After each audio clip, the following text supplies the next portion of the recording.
Sadhguru, it's an absolute pleasure to be with you today. I have a large audience. I have a mic. I have no time limit. I have not been on air for 3 months. I'm completely starved. They've told me to have a conversation with you.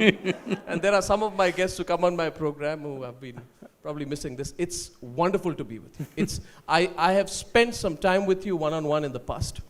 We've had conversations. The one thing which I've always found about you is that you're so normal. You're so... That's an insult. You're so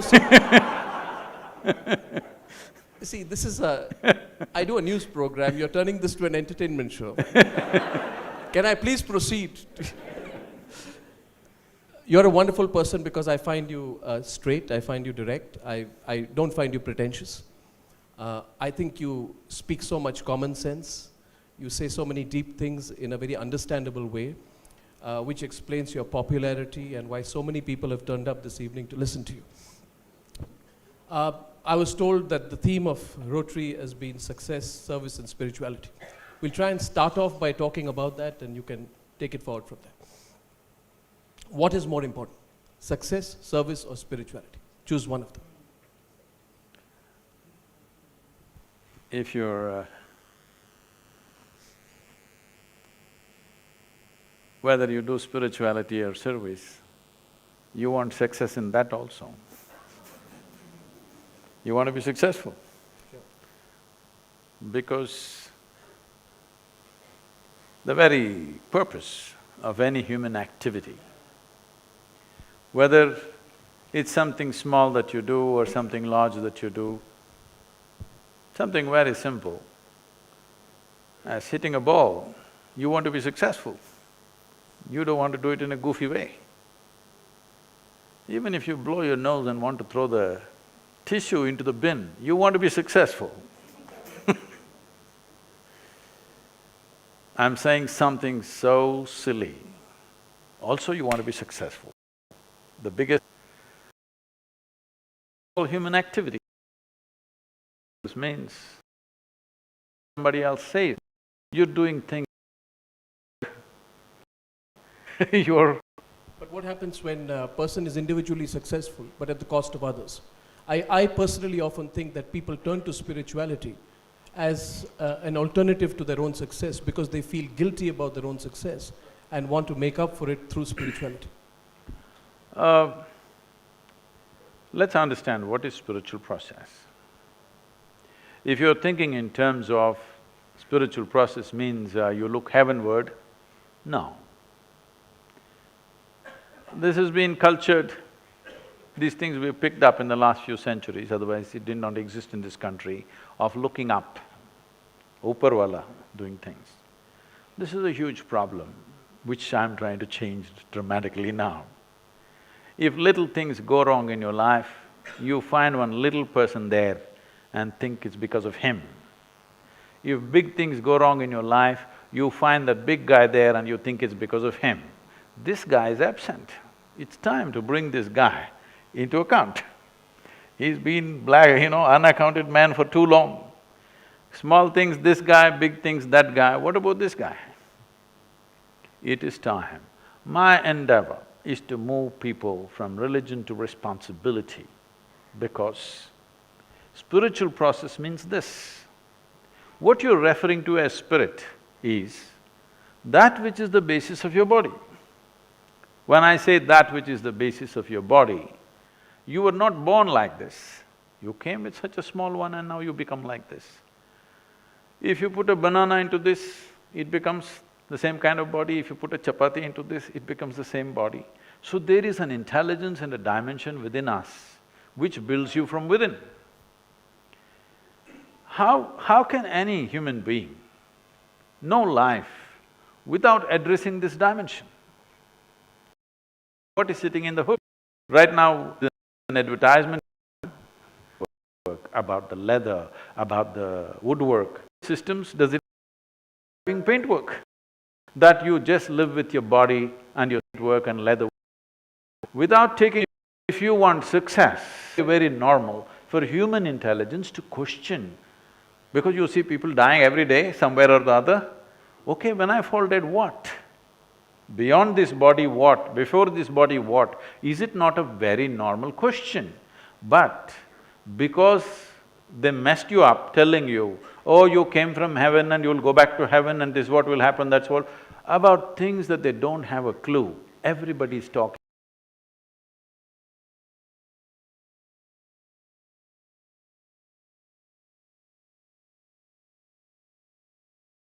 with authority. Because of this, now it looks like somebody has to guide you to a spiritual process. If you bring up your children without a single advice, if you're capable of that, it's very difficult, believe me. You know, when my daughter was just 3.5 months old, she was traveling with me. One hand on her and my right leg is always full down, and I drove across the country and she grew up like this with me till she's 5, till she went to school. Every day we are in a different home, staying with all kinds of people, everybody wants to teach her something. I said, one rule is nobody will teach her anything. No ABC, no 1, 2, 3, no Mary had a little lamb, because I don't care whether Mary had a lamb or not. So you won't believe, nobody taught her anything. By the time she's 18 months, she fluently speaks 3 languages because she's all ears, because nobody talks to her. She just grasps everything around her because nobody is teaching her anything. And she grew up like this, and when she was 12, 13 years of age, one day she came up to me. She just came back from school, disturbed about something there, and she said, you're teaching everybody so many things, you're not telling me anything. I said, well, I don't do anything unsolicited. Here you come now, let's see. So this is all you need to know. So what I want to know is how human you are. Let me tell you, this is how human I am. I haven't finished my question. No. I want to know how human you are, Sadhguru. Because… and the reason I'm asking you this is because very often we want to be guided by people who we feel have transcended the insecurities of humanity. So I want to know whether you're scared of something. I want to know whether you experience fear, and I would also like to know whether you have attachments. Can we start with the first? Let me finish this. This is not news hour, okay? When I'm telling you an answer, you can't ask me another question.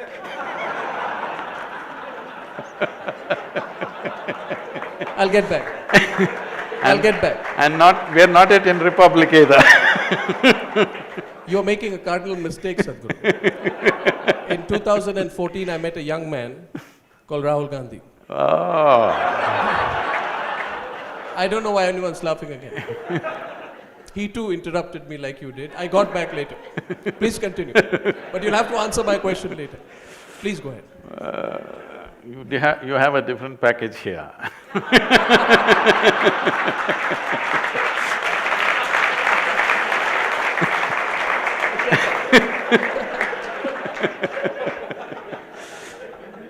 So, I will come to that. I'm very much going towards that. So the girl comes to me and says this, then I say, see, this is all you have to know. Never look up to anybody. She looks at me, what about you, kind of thing. I said, not even me. Never look up to anybody. Never look down on anybody. This is all the teaching. If you don't look up to anything, if you don't look down on anything, you will see everything just the way it is. If you see everything just the way it is, you will navigate your life effortlessly. That's all it takes. Now, how human am I? You just now use the word human, and almost everybody, everywhere I go, they use the word human, always referring to the limitations of being human, never talking about the immensity of being human. Oh, I'm only human.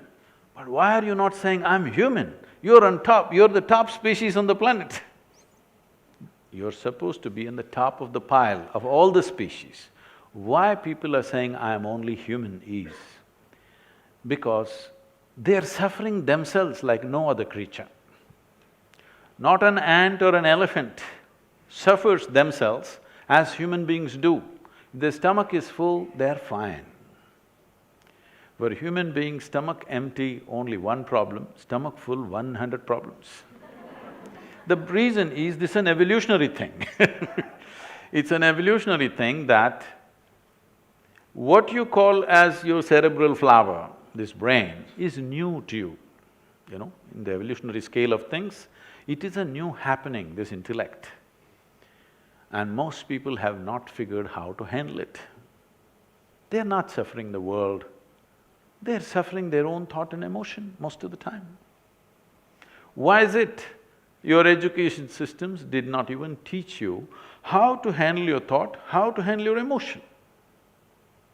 Now, the moment you say you're human or not, first thing, the next question somebody will ask is, can I pull a gold chain from thin air? Can I do something else? Or can I pull out a rabbit from the vessel? Or can I pull a pigeon out of my pocket? If I pull a pigeon out of my pocket, what will you have? You will have a bird, I'll have a shitty pocket. This is not going to change anybody's lives. I will show you a miracle. I will show you people who are full-on activity, not people who are sitting in some cave. Full-on activity, all right? 20 hours a day, 7 days of the week, we're all on. I'll show you people for 5, 10, 15 years, they've not had a moment of anger, agitation, irritation, nothing, they live joyfully, blissfully. This is the miracle the world wants. This is the miracle the humanity needs. If this happens to you, you will not refer to human as a limitation, you will talk about human as a huge possibility. My question was about whether you need to transcend a few things. I personally think it's all right. It's good to feel fear, it's good to have insecurities, it's good to be attached. But what we are constantly told is to be guilty about fear, to be worried about expressing or being open about That's multiplying the problem. Now you have fear, now you have guilt. Sadhguru, I listen to you. I still watch News Hour, so what can I do?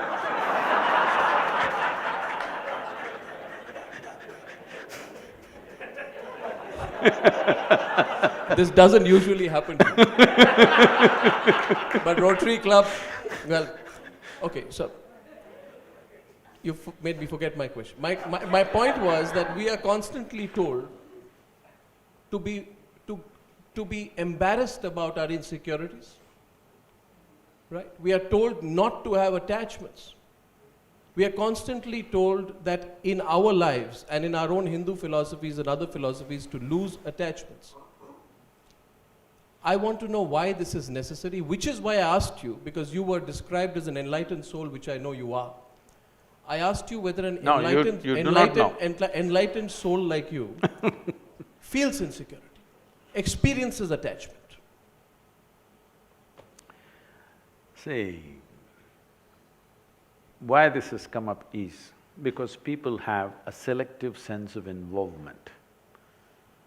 This is what I said when I said, do not look up to anything, do not look down on anything. This is because if you look up to something, you will exaggerate. If you look down on something, you will exaggerate the negative. The moment you look up to something, you will get attached to it. The moment you look down on something, you will get dejected by it in some way, disgust will come. So these emotions of fear, insecurity, attachment, detachment, everything is a consequence. Shall we handle the source or shall we handle the consequence? People are always busy handling the consequence. They're telling you, trim your fear. Can you trim it? No way is it going to work. Now you're flipping on the other side and saying, we need not be ashamed of it, let's have it. Is it a pleasant experience, I'm asking? Is fear, insecurity, guilt, whatever, is it a pleasant experience? If it's a pleasant experience, keep it, it's up to you. If it's an unpleasant experience, is it a choice? I'm asking you just this much. In the world around us, what happens? It's a different issue. World will never happen 100% the way you want it. Even if you're just two people in the family, still it doesn't happen 100% the way you want it. If it's 51% your way, you are the boss, okay? More than that won't happen. But what happens within you must happen your way, isn't it? If what happens within you happened your way, would you keep this blissful or would you keep this fearful or miserable or whatever? You wouldn't do that to yourself, isn't it? At least for yourself, you want the highest level of pleasantness. Though what you want for your neighbor may be debatable, but what you want for yourself is very clear, isn't it? So it's okay to have fear, it's okay to be insecure? No, I didn't say that. It's okay to be attached? I'm asking you, what if you had a choice… And what about ego, Sadhguru? Fear, insecurity, attachment and ego. These are the four things, Sadhguru, that we are told to get rid of.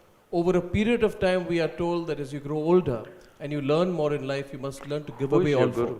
Pardon me? Who is your guru? Who's? Why should I reveal? No, but this is a fact. This is what we are told. Is it necessarily the truth? Let's go one at a time.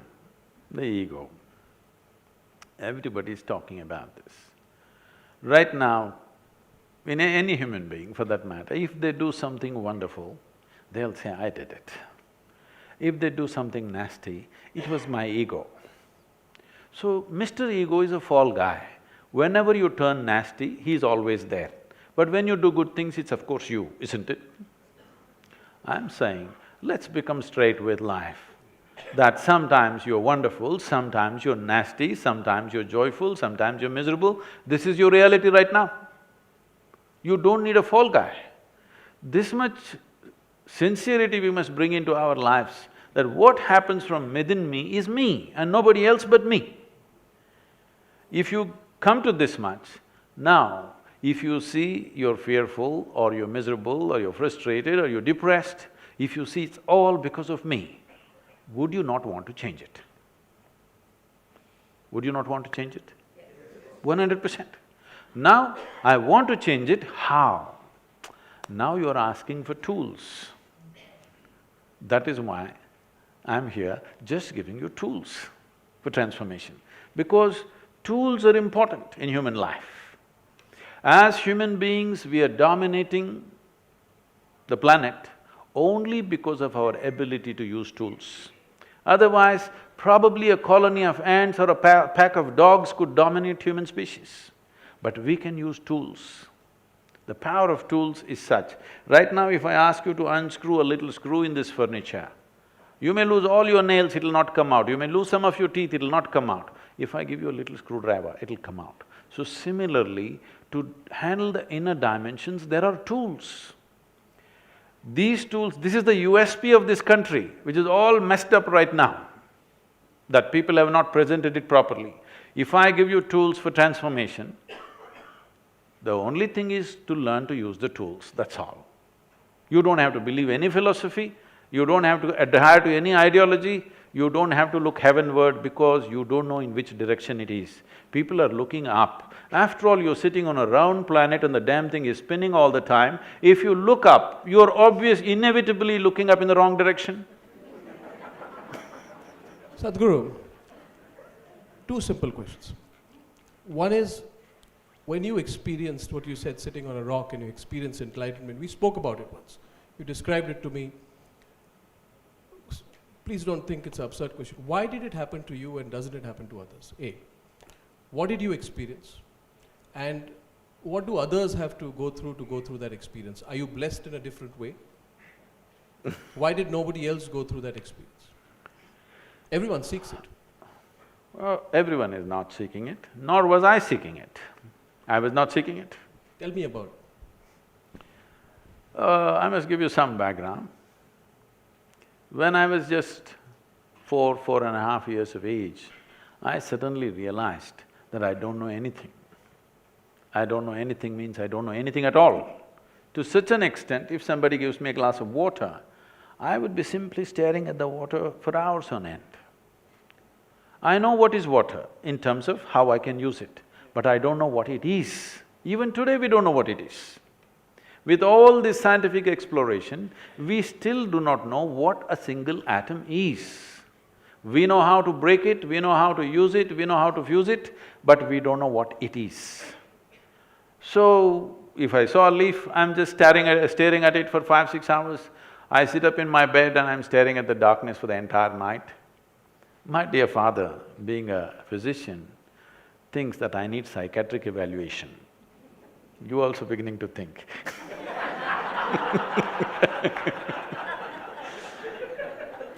So he is worried this boy is simply staring at something all the time. My problem is, I looked at this and I don't know what this is.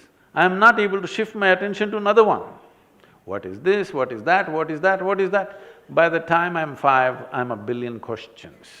And nobody seems to know anything. Initially, they were all comfortable, I thought. They all know, only I don't know. Then slowly I realized, they have made a deal with their ignorance. Ignorance. They've made a deal with their ignorance. They have all decided, this is how it is, we don't know, you don't know, it's okay, we'll all pretend everything is fine. I couldn't make a deal with my ignorance. So I just sat there staring at everything. In this condition, they sent me to school. My mother said, you must pay attention to the teacher. I went and paid attention to the teacher. The kind of attention the teacher would have never received in their life. Initially, I heard their words and sort of understood what they were trying to say. But after a while, I realized they are only making sounds. This will be very useful. They're only making sounds. I am making up the meaning in my head. When I realized, they're just, hour after hour, teacher after teacher, they come and make sounds, make sounds and make sounds. I am making up meanings and meanings and meanings. Then I realized this and I stopped making meanings. I just paid attention to the sounds. After some time, it became so amusing, a big smile spread on my face. But they were not amused. Things continued like this. About 8, 9 years ago, the school where I studied over 45 or 50 years ago, they came to invite me for their 125th anniversary. I said, see, why me? Because I was not just a bad student, I was not even a student. I only went there when it was a must. They said, no, no, our school has produced union ministers, our school has produced test cricketing stars, film stars, you're the only mystic, you have to come. So I went.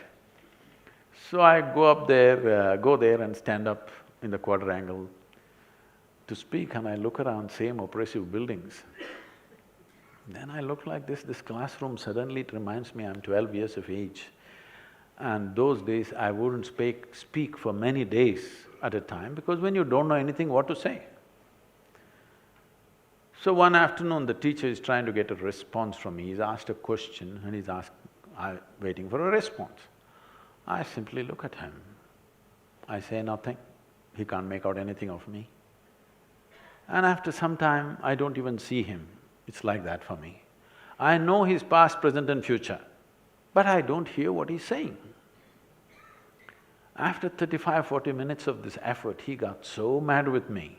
He came and held me by the shoulder, shook me violently like this and said, you must either be the divine or the devil. I think you're the latter. I was not insulted by this or abused by this. My problem was, what is this, what is that, what is that, what is that? One certainty was there, this is me. Suddenly this guy confused me about this also. I looked, is this divine, is this devil, what the hell is this? I thought this is me, this was okay till then. Suddenly I didn't know what is this.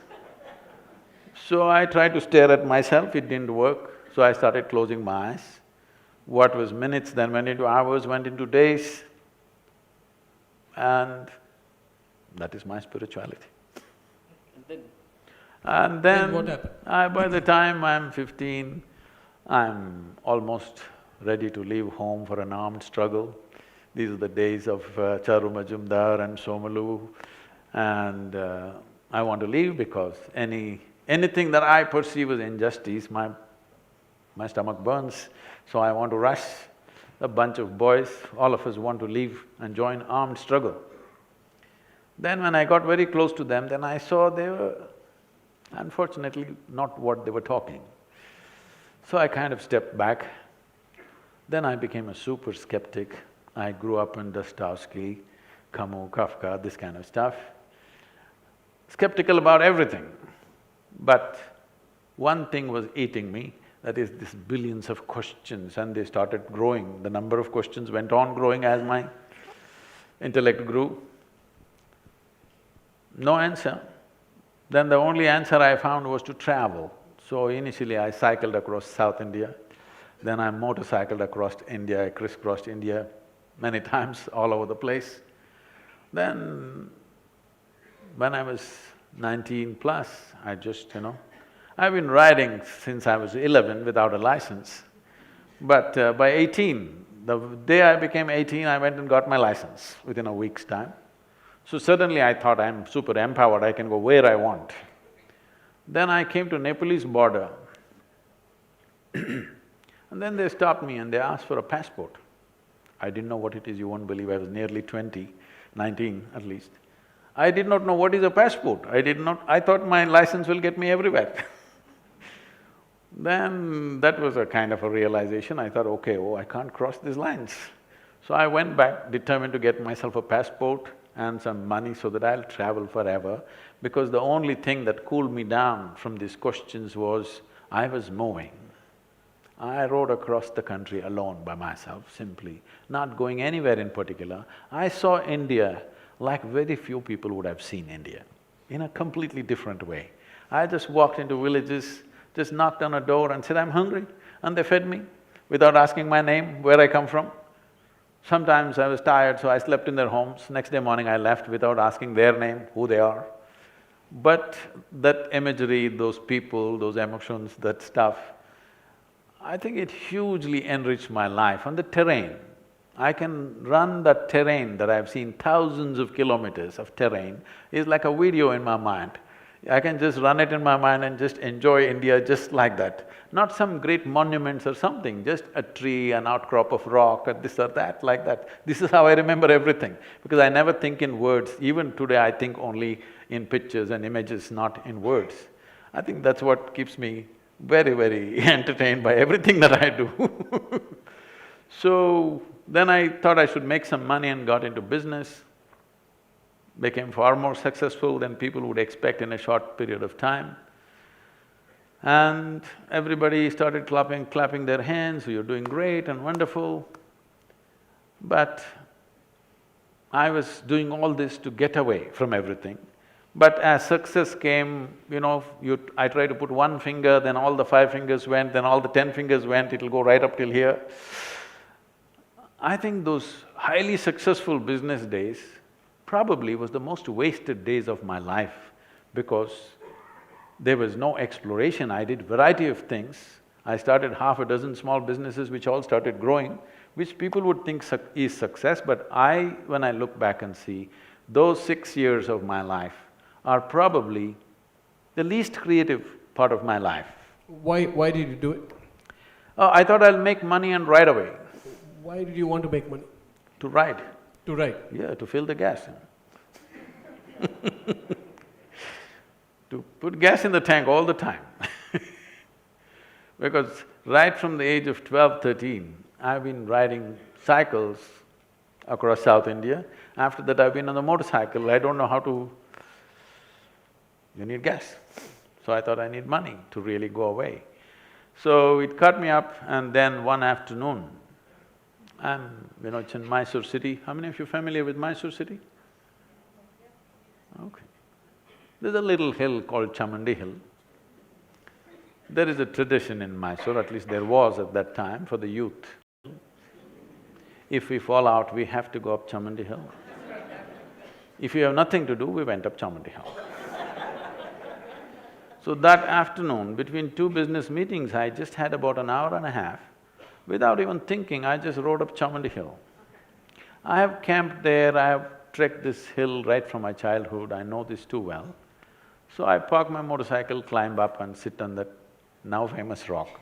But I'm telling you, the rock is not special. It's like the Bodhi tree. The tree became more famous than the Buddha. So, I just went and sat there, my eyes were still open. And suddenly I did not know which is me and which is not me. Till that moment, it was always very clear, this is me, that is somebody else. I have no issue with that somebody, but this is me and that's somebody else. Suddenly I did not know which is me and which is not me. What was me was just everywhere. the very rock upon which I was sitting, the air that I was breathing, the atmosphere around me, everything had become me. I thought this madness lasted for about 10–15 minutes, but when I came back to my normal state, it was about 4.5 hours. My eyes were still open. For the very first time in my adult life, tears. Me and tears were impossible. I lived like this. But tears to a point, my shirt is all wet. And every cell in my body is bursting with ecstasy. When I shook my skeptical head and asked, what is happening to me? The only thing that my mind could tell me was, maybe you're going off your rocker. Then when I shared with my closest friends, something is happening to me, it's too fantastic. That, come on, what did you drink? What did you pop? I saw there was nobody around me, nor anything in my mind to tell me what's happening to me. All I knew was, I've hit something which is a gold mine and I don't want to miss it for a moment. And I just discovered this. If I just sit here without messing with my thought process and my emotion, my entire system will burst out in ecstasy. And a few days later, I made a plan, because I thought I'm the first one to discover this at that time, because I had no spiritual… I'm not acquainted with spiritual traditions, I've never read a scripture in my life. Till today, I've never prayed to anybody or anything, nor have I attended any spiritual discourses or anything. So I thought, this is the first time, I know. And I made a plan, in 2.5 to 3 years' time, I'm going to make the entire world ecstatic. See, 35 years. Well, we have touched 150 to 200 million people, but that is not my idea of the world. Slowly, these days I've become wise. Now I realize so many people have so seriously invested in their misery. They are not going to withdraw their investment so easily. It needs so much coaxing and cajoling and life knocking them on their head. So many things need to happen to them, or you have to threaten them with death. Otherwise, they will not withdraw their investments, even though it is causing enormous pain and suffering to them. They are not willing to withdraw their investments in misery. So slowly we are working. I know I will die a failure, but a blissful failure. I've made a mistake, Sadhguru. My mistake is that I'm constructing a studio for our channel Republic. I constructed it in Lower Parel. Can you tell me the way to Chamundi Hill, please? I want to build my studios in Chamundi Hill. I'll also experience ecstasy every moment. I don't know about my guests. I can make it happen in wherever you are. This is fascinating, sir. Life changed after that. The most important thing is, the perception of who I am changed. I'm not talking the idea of who I am, the perception of who I am. I went up the hill as a smart young man, very cocky and confident about everything. I came down as real nothing. Just nothing means nothing was left in me. I remember that moment. I came down around 7:45, 8. It happens to be a Saturday evening. We are in a construction industry, and Saturday evening is the time when we give out labor to everybody. In front of our office, there are some 500 people waiting. And my partner, I come and park my motorcycle and I still got the engine revving. And I look in and my partner looks out and he can't believe on a Saturday evening I'm not there. He just looks at me like this. I just looked at this entire scene. This is something we built. Built means like every day from morning 5 to 11 in the night, non-stop, I was on sites building this company. I just looked at the expression on my partner's face, he just looked quizzically, what are you up to, why are you not here, kind of look on his face. And I looked at all these people who were waiting in lines for money, the cashiers were giving out money. I engaged the gear and I left. That was my end of my business. Then I loitered around the town because I didn't want to go home. I didn't want to face my mother because suddenly she was no more my mother. Somewhere I was little struggling with that. I knew when I went home, I wouldn't look at her. as I have looked at her for the last 25 years. I didn't go there till 11:30 in the night. I wanted her to go to bed, but our mothers are such, she's still waiting.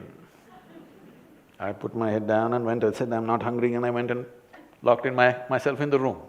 Because though something so fantastic was happening, I was still struggling between the two worlds.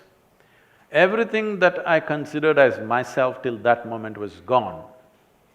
And suddenly I look at people, it's indescribable because so many things that you're involved in, it's like you almost died. I think this is how it must feel when you're dead. So many things you think, this is it, this is it, this is it. But tomorrow morning, poof, the man disappears. Nothing. Doesn't matter, you cry, you yell, he doesn't respond. He's completely gone. Just like that, I was completely gone. The person that I was just gone. Sadhguru, you meet a lot of interesting people. Who is the most self-aware or the most enlightened human being you've met? A lot of people around me. Name some and why? Oh, usually they are not famous names. The simple people. Avoiding my question. No, I'm not. There must be some See, people we know. the most who you find fantastic most human beings on the planet are usually not well known.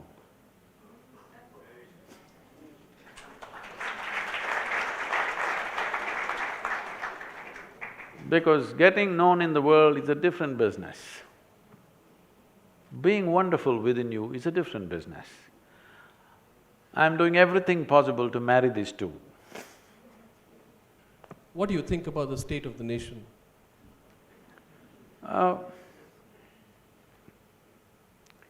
See, we must understand that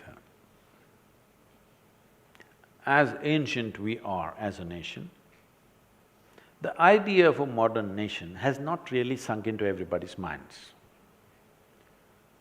I believe the way you have named your new venture, in some way, you want the idea to sink in to people's minds because a nation is not some God-given thing. It is something that exists in people's minds and hearts. It's just an idea that we enshrine in pursuit of common well-being. But it goes somewhere altogether over a period of time, people start thinking it is the thing. That's not how it is, but it is the thing, it's an important aspect.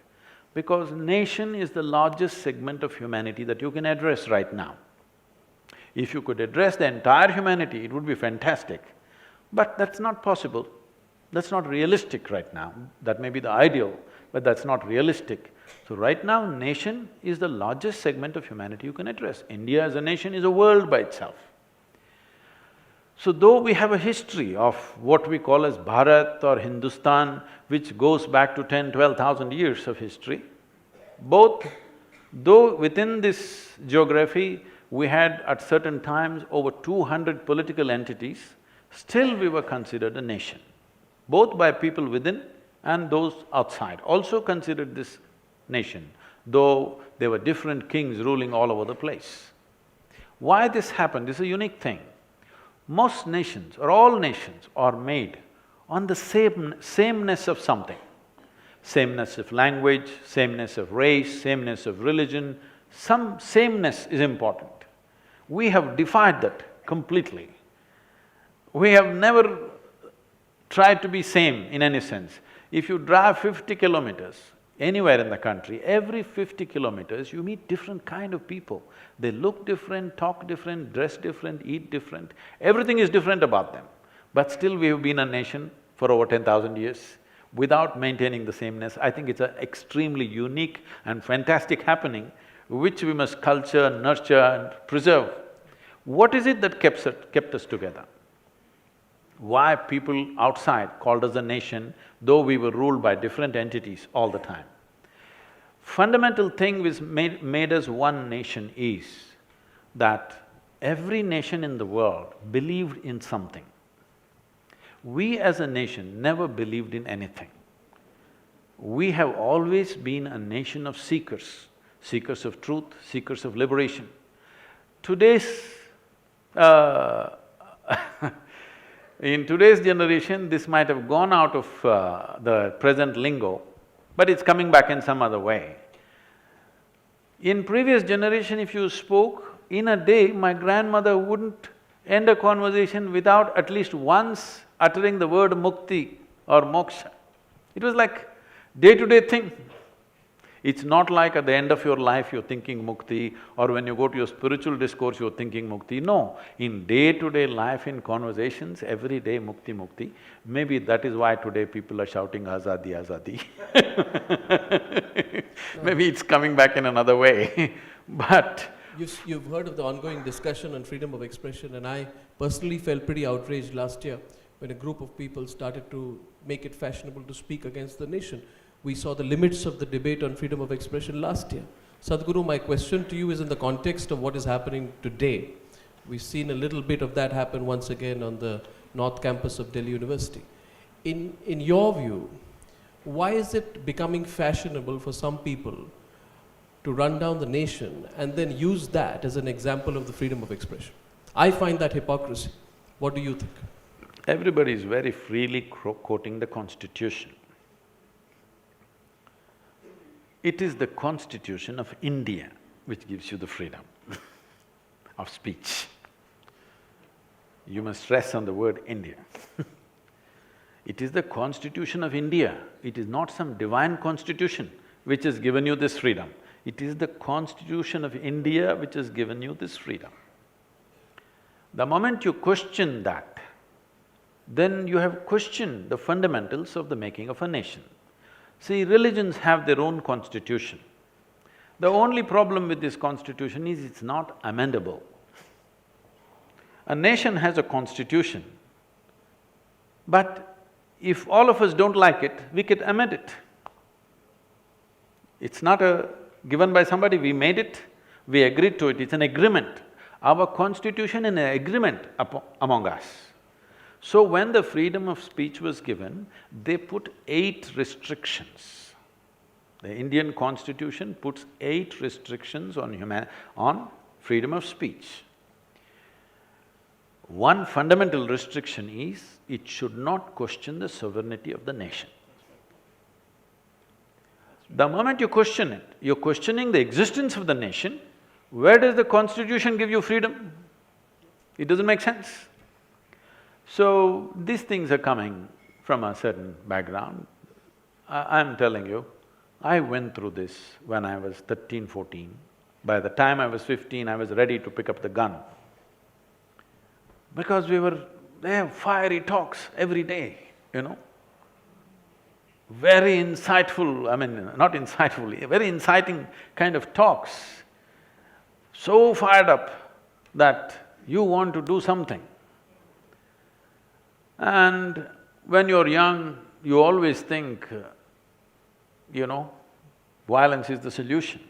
Those people who are talking about peace, they don't believe in it, they believe in violence. The moment you talk about breaking up something, there is going to be violence, whether you like it or you don't like it.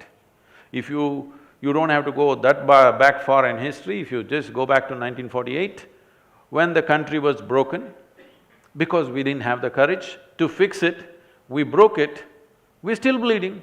500,000 people died, endless amount of suffering people went through, and still there are colonies both here in this country and that country which are still not sorted out. Yes? Still, even properties are not settled 70 years. How long do you think is human lifespan? Are we going to live for 1,000 years, that we're going to settle our problems over 70, 100 years? Still, both the nations are bleeding. When I say bleeding, don't think only of the human blood. What is the kind of investment we are making in our armed forces? Only because we broke this country, isn't it? Otherwise, everything could have been focused on the well-being of the people. I'm not commenting on this. Just recently when I was just reading the newspapers, I saw $28 billion for a missile defense system from Russia we're buying. We are buying much more. But I'm just saying, $28 billion, when I think about it, we could educate every child in the country, we could nourish every child in the country, we could do so much work. we could make sure people in this country live well. But we cannot do that right now, simply because we broke the nation. So if you talk about breaking it further, this will go on for centuries, because breaking will never be clean breaking, it'll not happen like that. When you break, somebody will be this side, somebody will be that side, so much human suffering, resentment, hatred, which you cannot solve. This line that was drawn just 60, 70 years ago, can you believe it is only 60 years? The level of hatred we have for each other. You can't cure this, isn't it? So, breaking is never a solution. It's better to sort it out. Whichever way it comes, better to sort it out. For that we have a framework which is called the Constitution. Constitution, I'm repeating this, is not a divine document.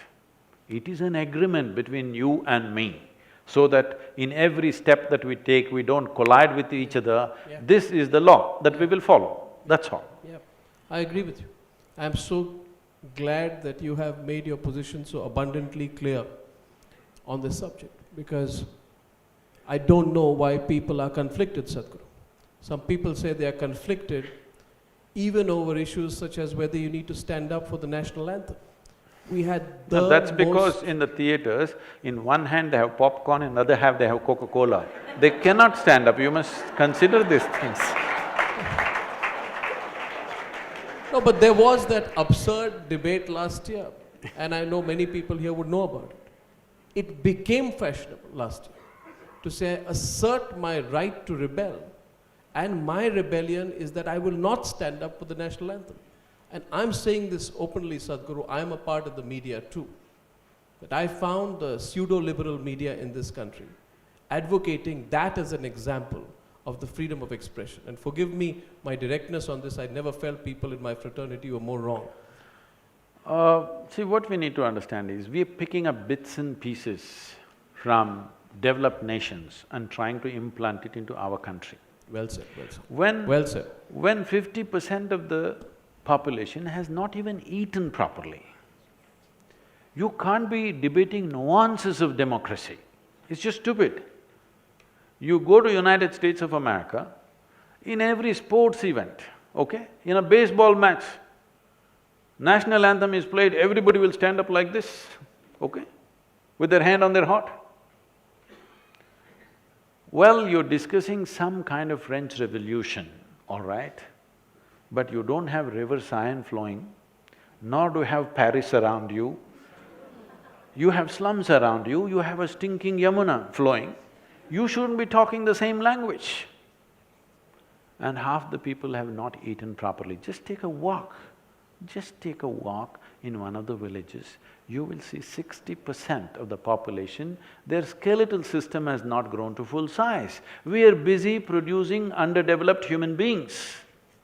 Substandard human beings you're producing, and you're talking about a great nation and fanciful ideas.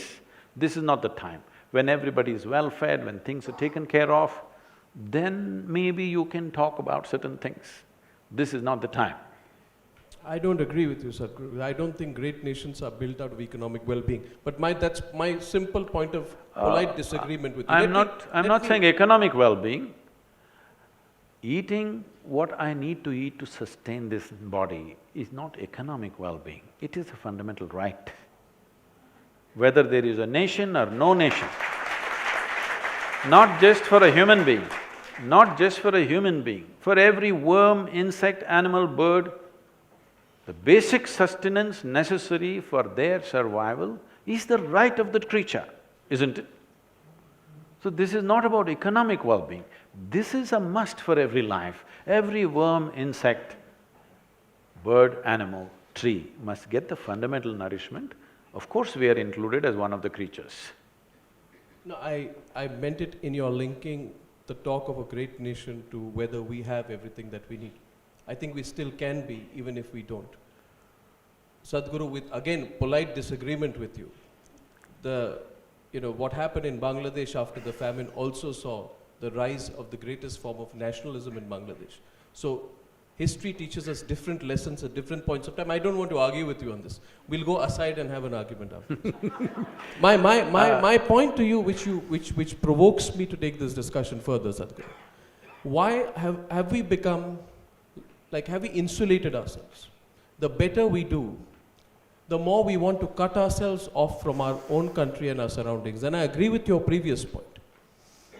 In 1997, Sadhguru, I was in NDTV. There was a story which came out, a reporter called Sampath Mahapatra called me. And he said that there is a story I want to go and report.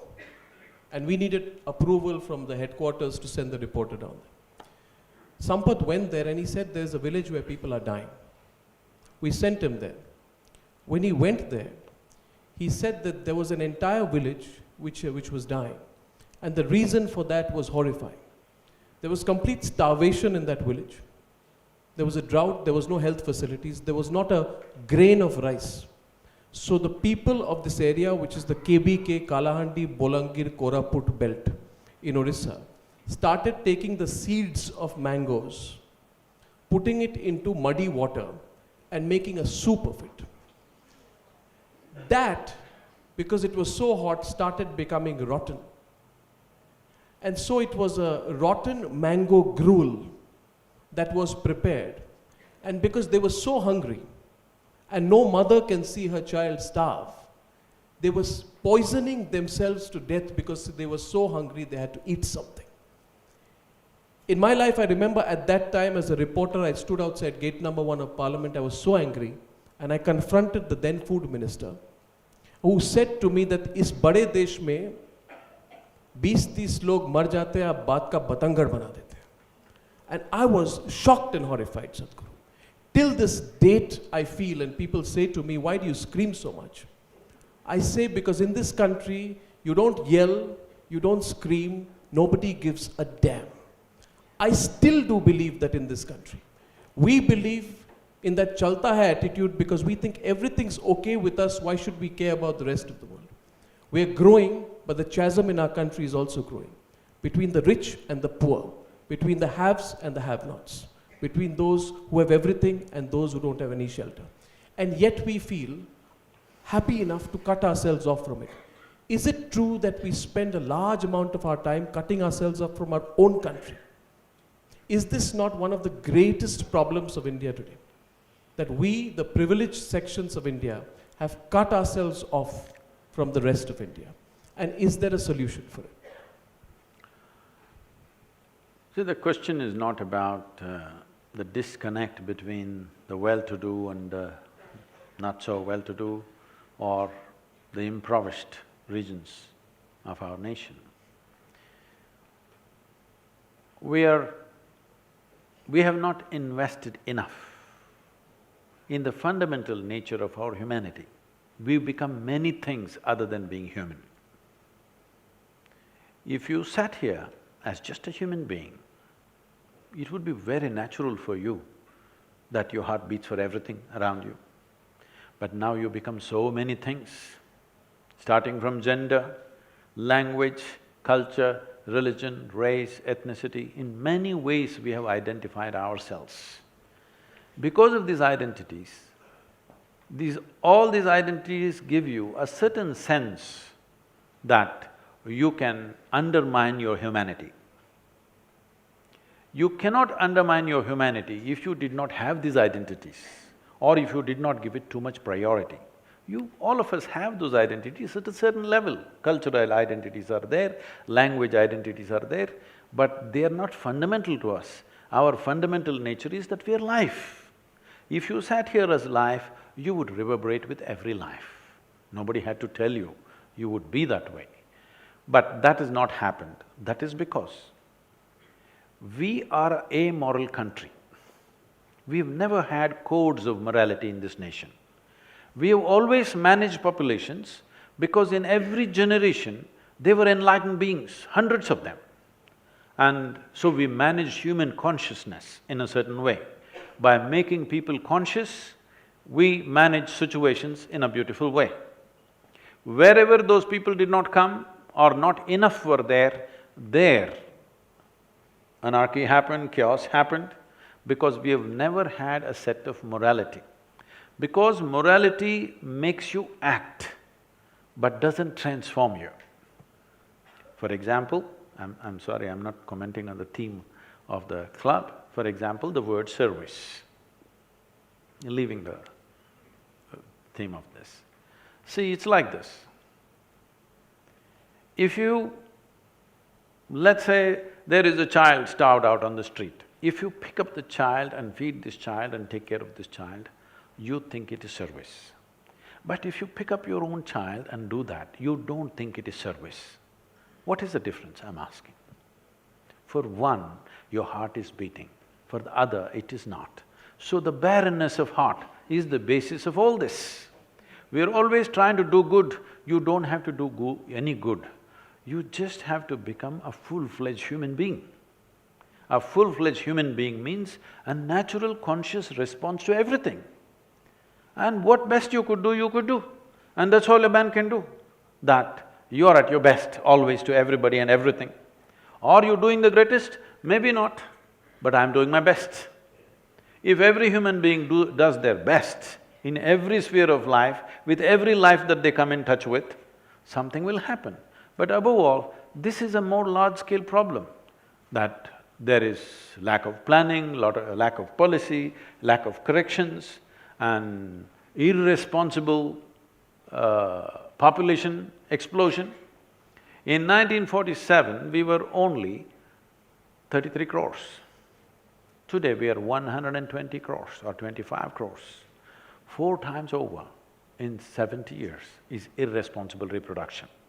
This is not because we have over-reproduced, we must understand this. In 1947, the average life expectancy of an Indian was only 28 years. Today we are reaching somewhere 63, 64, which is a great achievement. We should further push it. But on an average, a woman used to go into pregnancy when she was 14, 15 or 16.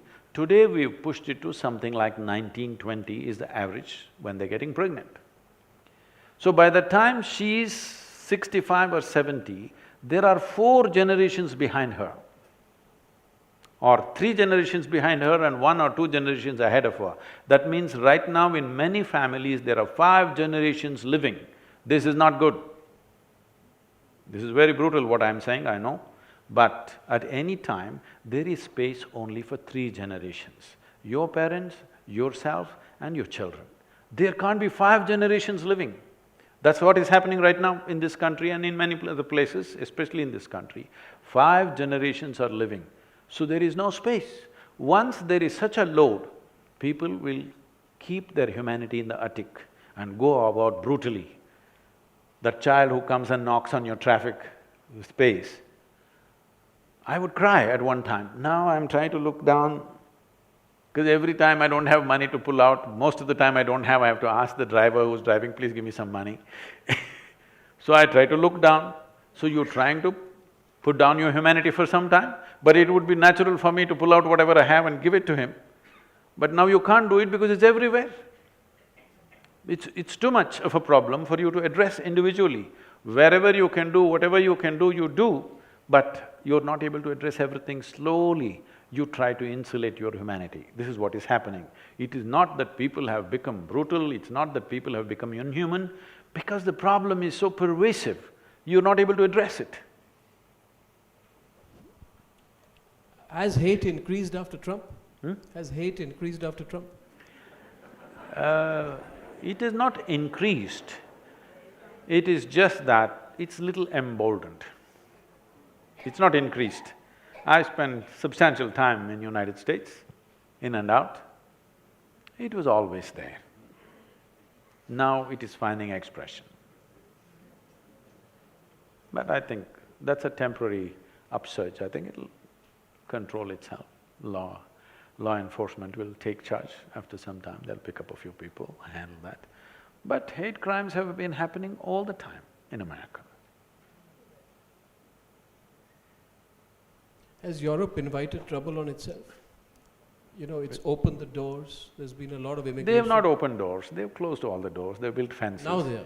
They're just not allowing the media near the fences anymore. Or media also is part of it. They don't go near the fences, they only shoot the open spaces. Their cameras don't pick up the fences.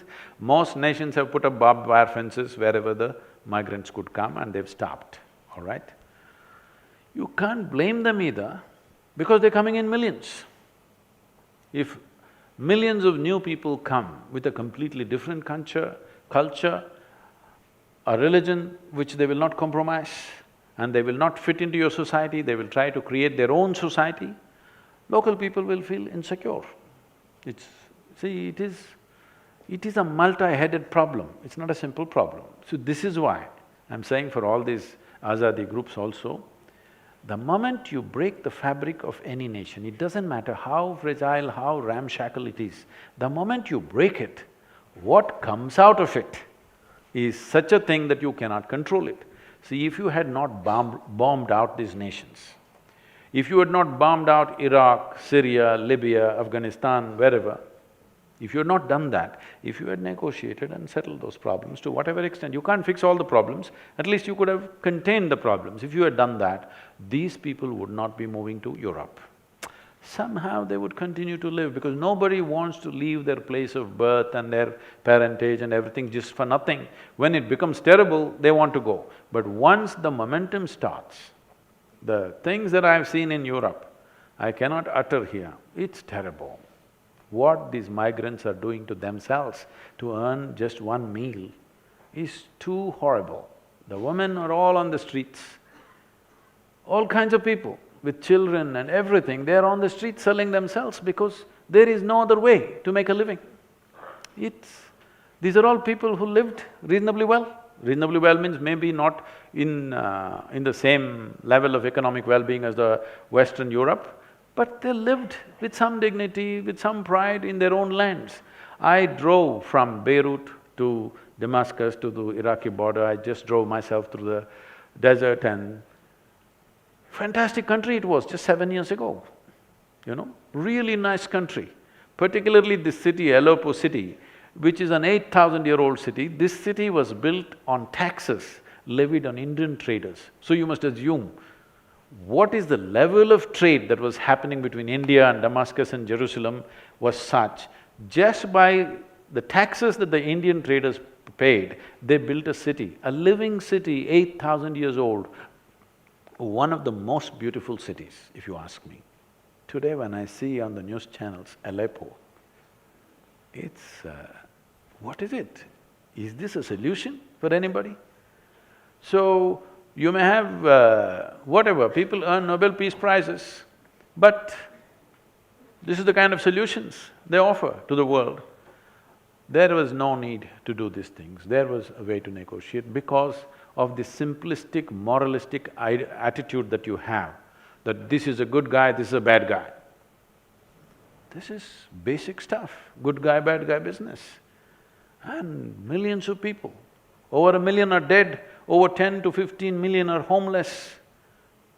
Nobody is counting these numbers really properly. But what's happened to Aleppo when I see on the screens, I can't believe it. This is a city that I enjoyed so much just 7 years ago. And the people were so wonderful. I'm not quite sure, you quickly passed through my question when I asked you about what happening in America and you glanced it through and you said that it's a temporary phenomenon. No, I personally… I'm saying Sadhguru, nothing has changed as the news channels are trying to project. Suddenly America has changed, become a cauldron of hate. It's not true. Generally, there is a racial discrimination in the country. All of us face it somewhere or the other, especially me. I've not been shot at yet, but people have given me daggers. And so many things happen there, we just say, okay, this is how this country is and go on.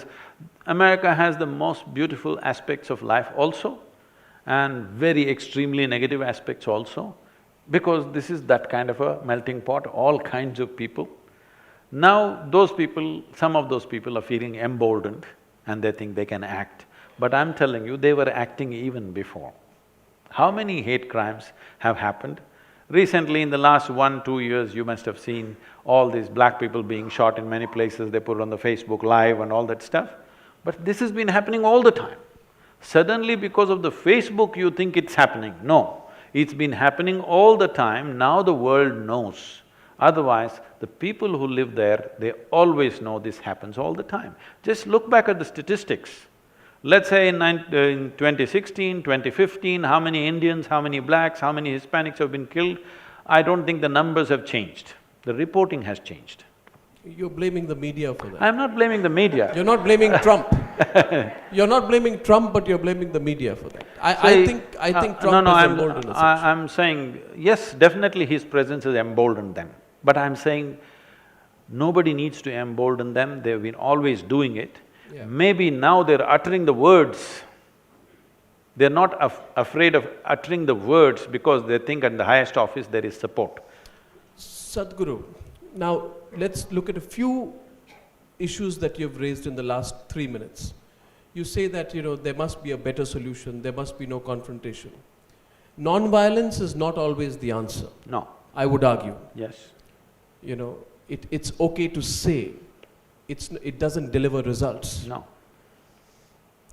In your view, can non-violence be an answer, for example, to jihadi terrorism? Not at all. So, if not so, then what I would like you to tell this audience is, dealing with one of the greatest individual constructs of problems in the world today, which is jihadi terrorism, in your view, Sadhguru, what is the direct antidote to jihadi terrorism? An immediate and quick solution to it. What is the direct antidote? That's what I'm doing, that's my work. But quick solution, I don't have one. There's no quick solution. Individual transformation is the only solution, but that's not a quick solution, but a lasting solution. What is the solution to it? Let me rephrase that. What is the solution? I'm saying… How do you deal with it? If you were a world leader, Sadhguru, which you are in your own way, but if you were a political leader facing the problem of jihadi terrorism, what would you do to take it on? See, we must understand this. Though nobody wants to spell it out, nobody wants to say it, it is written not in one, in many religious books across the world, it is written clearly, those who are not like you deserve to be killed. Let's come to the point. I know, this may bring things upon myself, but it's okay. Not in any one book, in many books it is written clearly. Those who do not believe the same things that I believe must die, they are fit to die, they are unfit to live here. This is clearly there.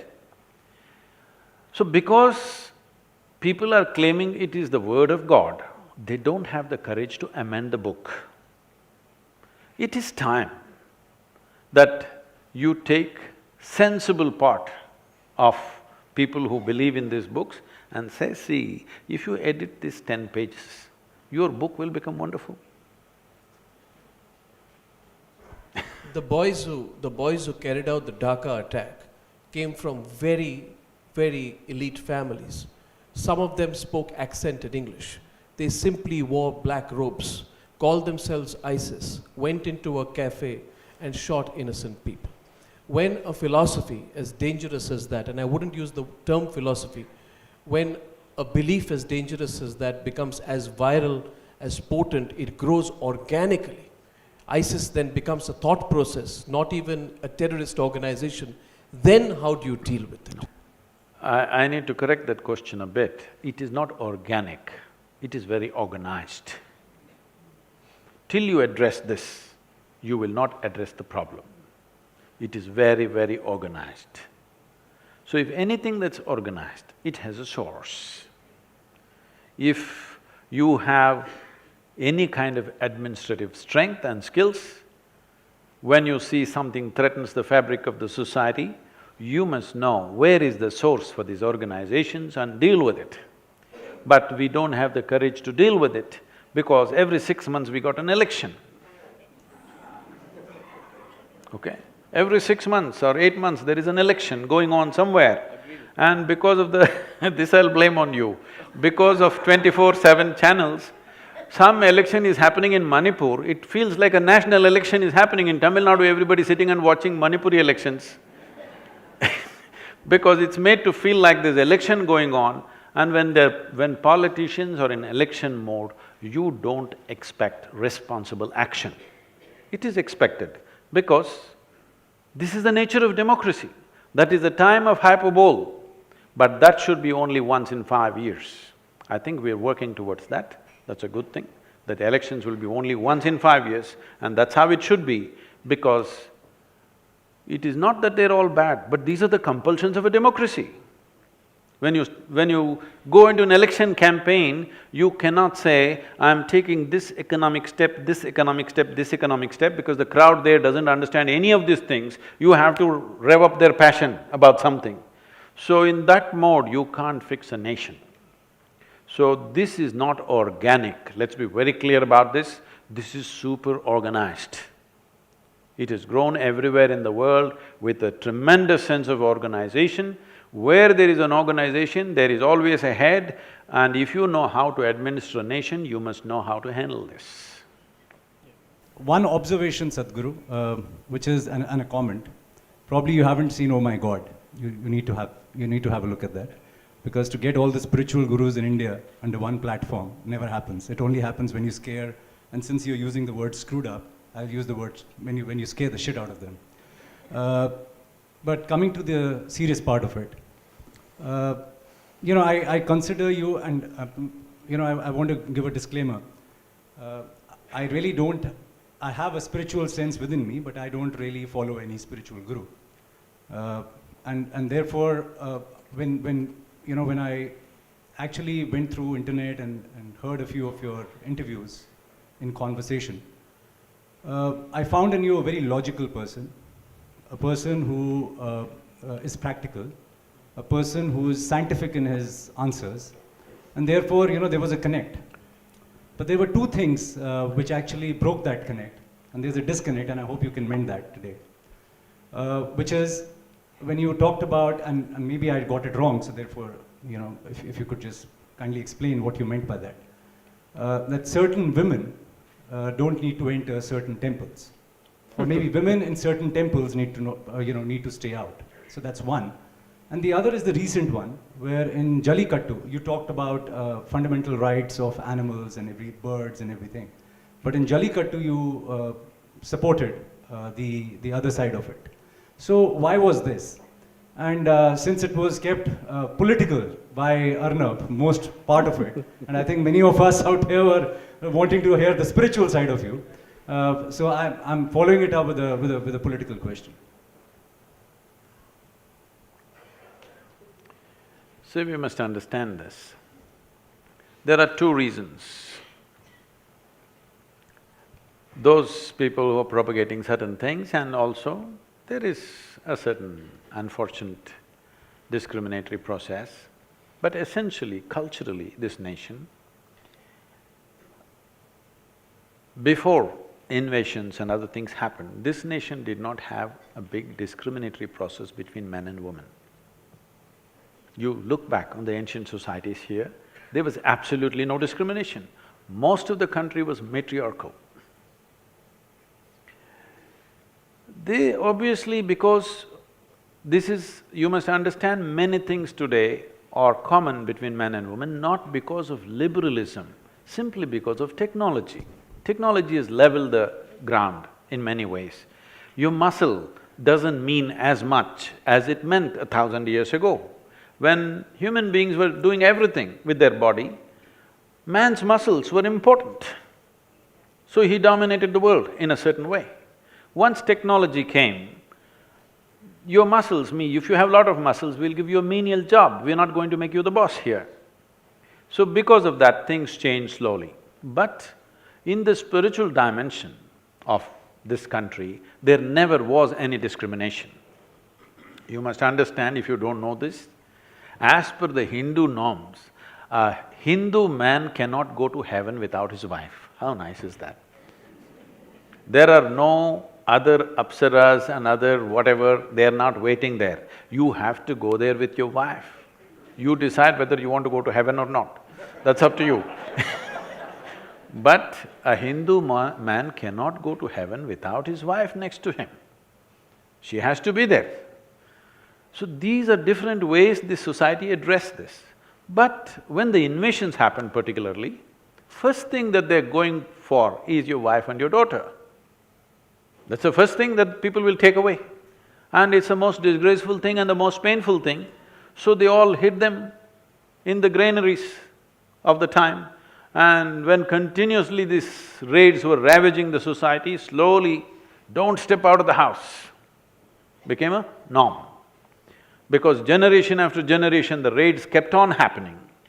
So there are many historical aspects, leave that. About the temple entry, there is no such thing anywhere that a woman should not enter a temple because she is a woman.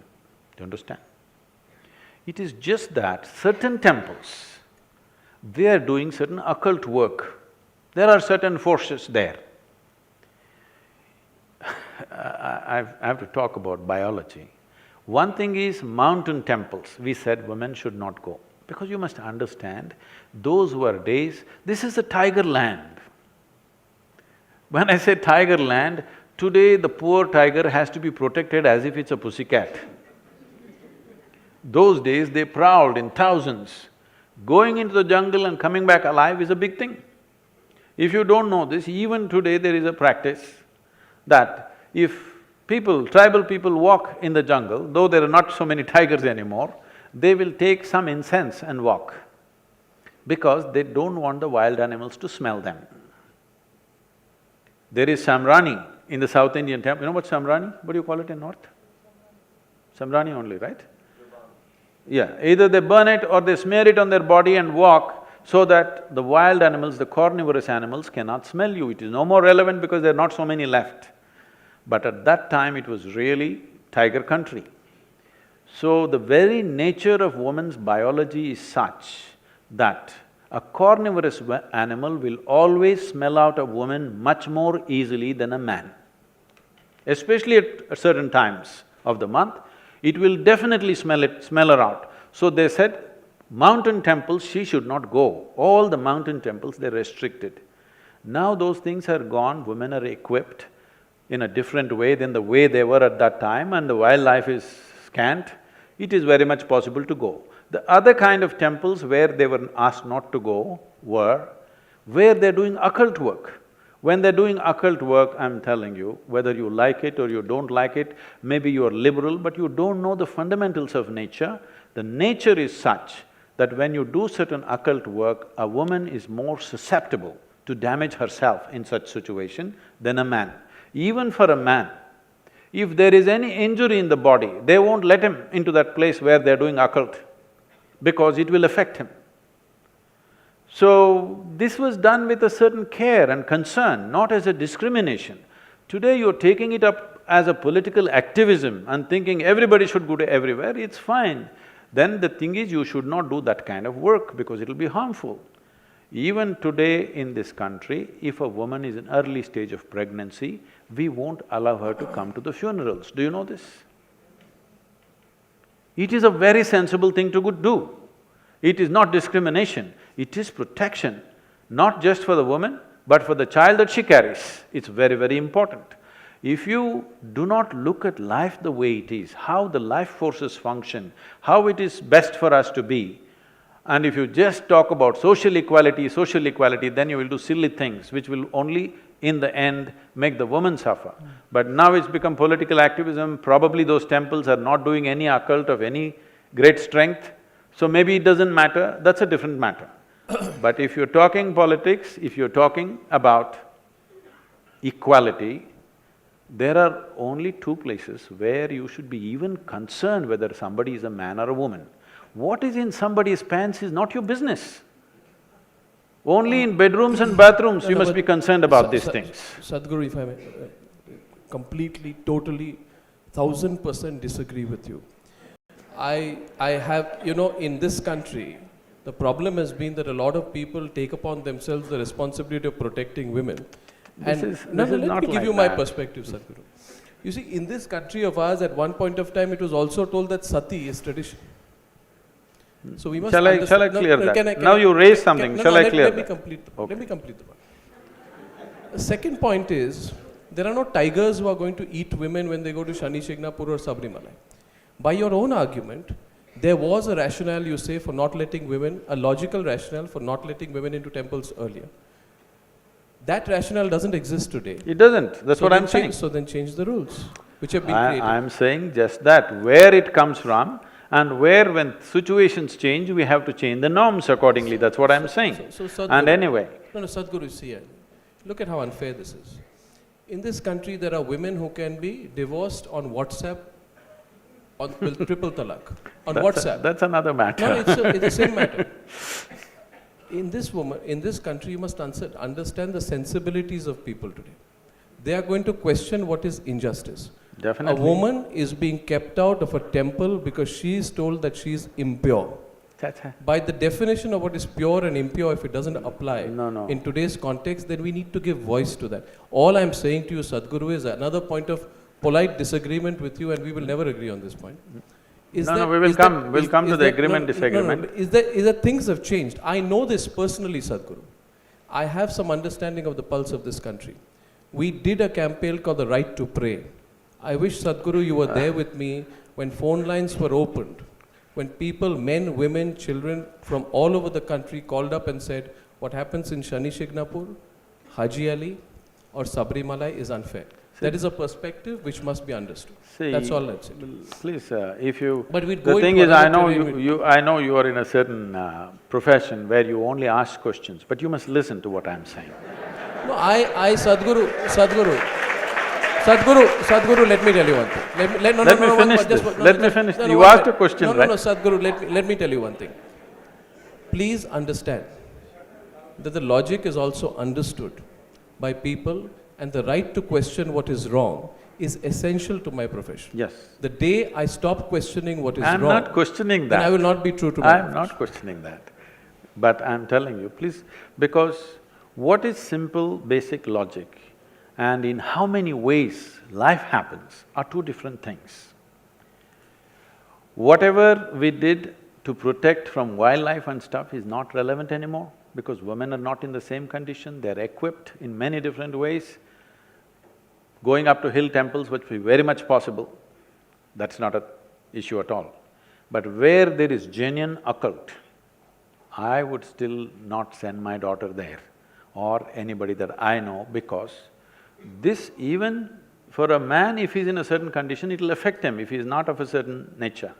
But woman is much more susceptible to this. Is such a thing happening in a temple or not is a questionable thing. But this is not about protecting a woman from somebody because this is the nature of our biology, we cannot ignore it, all right?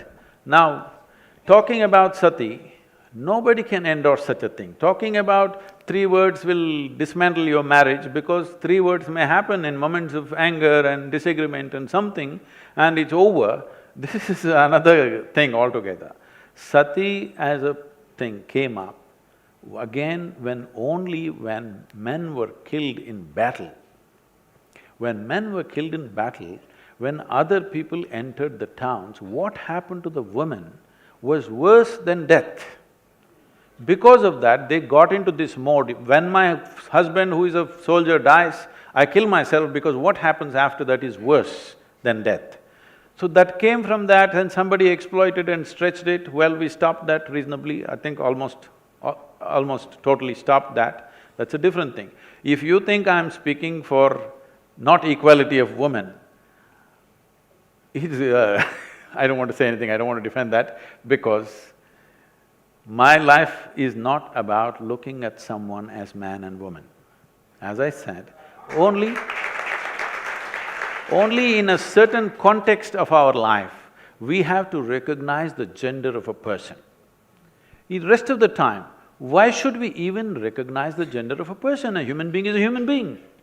Only in certain aspects of our life, somebody is a man, somebody is a woman.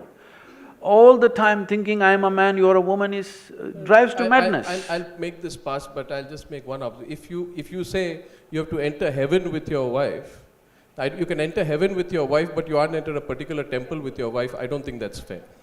No, I take the next question. No, you can't have the last word on that. You can't have the last word on that. I won't have the last word, I'll give the question there. I only mentioned the heaven business, not because I believe there is a heaven. No, did not talk about the heaven because I think there is a heaven and you're going to heaven. I know you're not going to any such place. But I am saying the society and the culture tried to control the natural urge for a man to dominate the woman with these kind of things. That's all I said. Sadhguru, you talked about self-enrichment and self-consciousness, and you were going to give us some tools. I think we all got distracted. None of us have heard about the tools that you could offer us.